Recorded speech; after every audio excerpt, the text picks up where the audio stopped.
Assalamualaikum warahmatullahi wabarakatuh. Saya Usi Firis Fariga dari kelas MNJ 22B dengan NPM 2241171. Di video kali ini saya akan menjelaskan mengenai materi modal manajemen kerja. Apa itu modal kerja? Modal kerja adalah dana yang dibutuhkan perusahaan untuk menjalankan bisnisnya.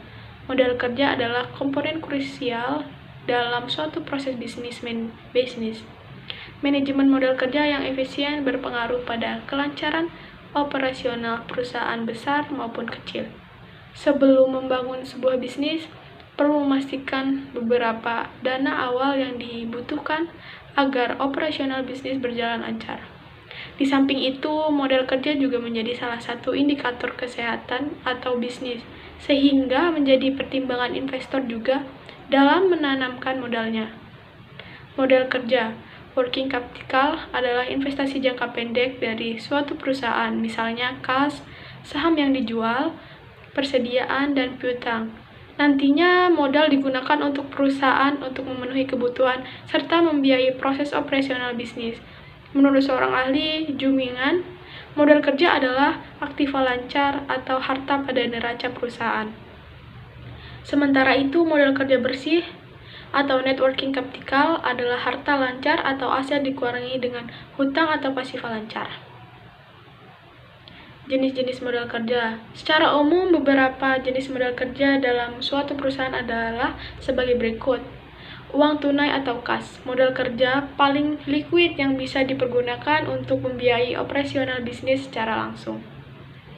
Persediaan. Barang atau bahan baku yang dimiliki oleh perusahaan yang nantinya diproduksi menjadi barang tak jadi. Piutang. Modal yang diterima oleh perusahaan dari pembayaran barang atau jasa yang belum dilunasi oleh pelanggan. Hutang usaha. Hutang yang dimiliki waktu jatuh tempo singkat dan dihasilkan dari pembelian barang atau jasa dari kreditur atau supplier lainnya. Biaya yang harus masuk dibayar. Investasi jangka pendek. Nah, apa sih fungsi modal kerja? Stabilitas keuangan dan modal yang mencukup atau mendukung kelancaran dan efisiensi operasional suatu perusahaan. Suatu kebutuhan dapat terpenuhi dan kewajiban dapat dibayar tepat waktu jika perusahaan memiliki modal kerja yang memadai. Jadi, dalam suatu perusahaan, fungsi modal kerja adalah sebagai berikut. Yang pertama yakni keberlangsungan perusahaan akan terjamin jika memiliki modal yang cukup, terutama saat terjadi krisis yang mengakibatkan penurunan nilai aset yang dapat diubah menjadi uang tunai. Yang kedua, memberikan layanan yang lebih baik, lancar, dan cepat kepada pelanggan dengan dukungan modal yang mencukupi. Yang ketiga, melunasi semua kewajiban sesuai dengan tenggat waktu yang ditetapkan oleh pihak ketiga, seperti utang dan pinjaman bank. Yang keempat yakni memberikan kredit pada konsumen dengan syarat-syarat yang menguntungkan dan mudah. Fungsi modal kerja yang pertama yakni membantu meningkatkan efektivitas dan efisiensi kegiatan internal dan eksternal perusahaan dengan adanya modal yang stabil. Yang kedua, modal yang mencukupi dapat menutupi kerugian perusahaan tanpa mengganggu kondisi keuangan perusahaan secara keseluruhan. Yang ketiga, perusahaan dapat memenuhi hak-hak pekerja terkait dengan gaji, tunjangan, dan asuransi keselamatan kerja. Yang keempat, mempercepat pengumpulan piutang dari pelangganan. Yang kelima yakni memungkinkan perusahaan untuk menggunakan aset lancar secara optimal seperti utang dan persediaan barang. Cara menghitung modal kerja. Nah, modal kerja adalah komponen yang berperan penting dalam peningkatan kualitas produk suatu perusahaan. Perhitungan modal kerja bertujuan untuk mengetahui laba kotor, utang perusahaan hingga jumlah keuntungan atau laba bersih yang didapatkan perusahaan. Adapun beberapa cara yang digunakan untuk menghitung modal kerja adalah sebagai berikut. Perhitungan modal kerja kotor atau gross working capital. Perhitungan modal kerja gross dilakukan dengan menghitung jumlah aktiva lancar yang dimiliki oleh perusahaan. Contohnya, Perusahaan X mempunyai kas sebesar 500 juta, investasi jangka pendek sebesar 150 juta, persediaan barang sebesar 100 juta, dan piutangnya sebesar 150 juta. Maka modal kerja kotor yang dimiliki oleh perusahaan X adalah sebagai berikut. Nah, modal kerja kotor sama dengan kas ditambah dengan investasi jangka pendek, ditambah juga dengan persediaan, dan ditambah dengan piutang. Modal kerja kotor sama dengan RP. Jadi, kasnya itu ada 500 juta, ditambah dengan investasi jangka pendeknya sama dengan 150 juta, ditambah persediaan barang tadi 100 juta, dan ditambah juga piutang yakni 150 juta. Jadi modal kerja kotornya dijumlahkan semua menjadi 900 juta.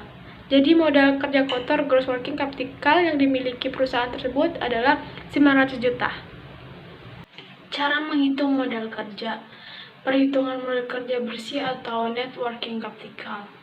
Perhitungan modal kerja bersih adalah dengan mengurangi total utang jangka pendek di liabilitas lancar dengan jumlah aktiva lancar. Contohnya, perusahaan dikali yang sebelumnya mempunyai aktivitas lancar sebesar 900 juta rupiah, rupanya memiliki utang usaha sebesar 100 juta dan biaya yang masih harus dibayarkan adalah sejumlah 70 juta. Maka modal kerja bersih yang dimiliki oleh perusahaan X adalah sebagai berikut. Modal kerja bersih sama dengan aktiva lancar dikurang dengan liabilitas lancar. Modal kerja bersih sama dengan 500, aktiva lancarnya sama dengan 900 juta dikurang utang usaha ditambah biaya yang harus dibayar. Modal kerja bersih 900 juta dikurang dengan 100 juta langsung ditambah dengan 70 juta. Modal kerja bersih sama dengan 900 juta dikurang dengan 170 juta. Modal kerja bersih sama dengan 730 juta. Jadi modal kerja bersih net working capital yang dimiliki oleh perusahaan X sebesar 730 juta. Tujuan modal manajemen kerja yakni yang pertama, memperoleh dana dari investor karena memiliki rasio keuangan yang positif. Yang kedua, dapat menghargai modal kerja sehingga pembayaran kebutuhan selalu dilakukan tepat waktu. Yang ketiga, proteksi dari krisis modal kerja. Yang keempat, memastikan perusahaan memiliki likuiditas yang cukup untuk memenuhi kewajiban jangka pendeknya. Yang kelima yakni memperoleh tambahan dana dari kreditur dan memberikan persyaratan kredit bagi konsumen secara menarik. Yang keenam yakni memastikan sumber daya keuangan jangka pendek. Nah, untuk kesimpulannya yakni modal kerja adalah dana yang digunakan oleh perusahaan untuk membiayai operasionalnya sehari-hari. Modal kerja terdiri dari aset lancar seperti kas, persediaan barang dan piutang, serta hutang jangka pendek seperti hutang usaha dan biaya yang harus dibayar. Modal kerja yang cukup penting bagi perusahaan karena dapat membantu menjaga likuiditas, mengurangi risiko, mempercepat pengumpulan piutang, meningkatkan efisiensi operasional, dan mengoptimalkan penggunaan aset lancar. Oleh karena itu, perusahaan harus memperhatikan manajemen modal kerjanya dengan baik untuk memastikan keberlangsungan operasional dan kinerja keuangan yang baik. Hal yang perlu diperhatikan dalam pengelolaan modal usaha yang benar adalah melakukan perencanaan pada pengeluaran bisnis dan memperhatikan pos pengeluaran yang mengalami pemborosan. Solusi untuk menangani hal ini adalah dengan menggunakan pembukaan yang benar dan sesuai standar. Anda bisa mendapatkan laporan keuangan yang sesuai dengan realita usaha pada saat ini. Sekian video dari saya. Bila ada kata atau kalimat yang kurang berkenan, saya mohon maaf. Saya ucapkan terima kasih. Wassalamualaikum warahmatullahi wabarakatuh.